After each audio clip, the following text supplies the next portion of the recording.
They would bring Elijah bread and meat in the evening too.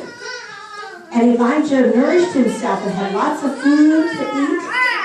Delicious bread and fish.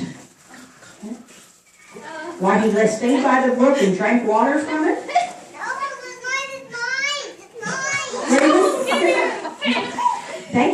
And then the ravens would fly back and come back later. Okay?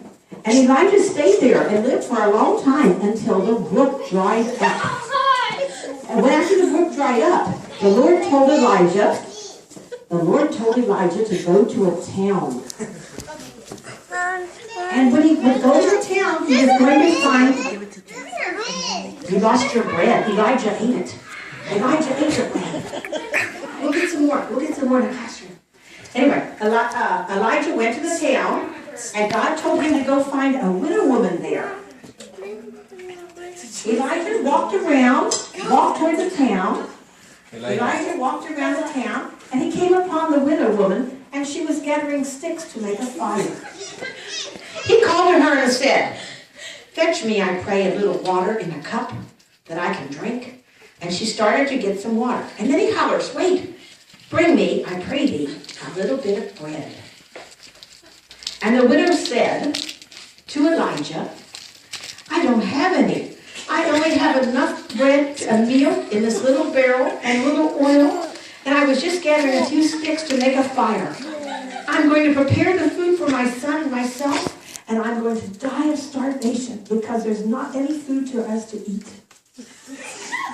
Elijah told her, "Fear not. Go and do as you have said. Prepare the cake, but give it to me first. And after that, make a cake for yourself and then your son. For God has said that your meal and oil will not run out until the day that the Lord will send rain." So the widow woman went. She did just what Elijah told him to do. She built a fire, and she took a scoop of meal, and she added what little bit of oil she had left. That was all that she had. And she cooked it. She cooked, and she made the one last piece of food she had and gave it to Elijah.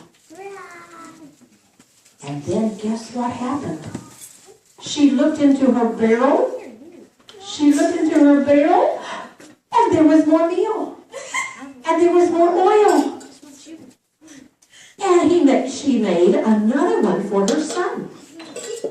She took a little meal, and she added a little oil, and she stirred it all up, and she made him another cake. And she gave it to her son. Maya's the son. Well, she saved it for him to eat for a snack later. Just save it just like that. And then she had enough meal. She looked back in her barrel, and there was enough meal to make another cake. So he scooped up more flour and more oil, and she made a cake for herself. And the miracle was, until it rained, the flour, the meal, and the oil never disappeared. Amen. Amen.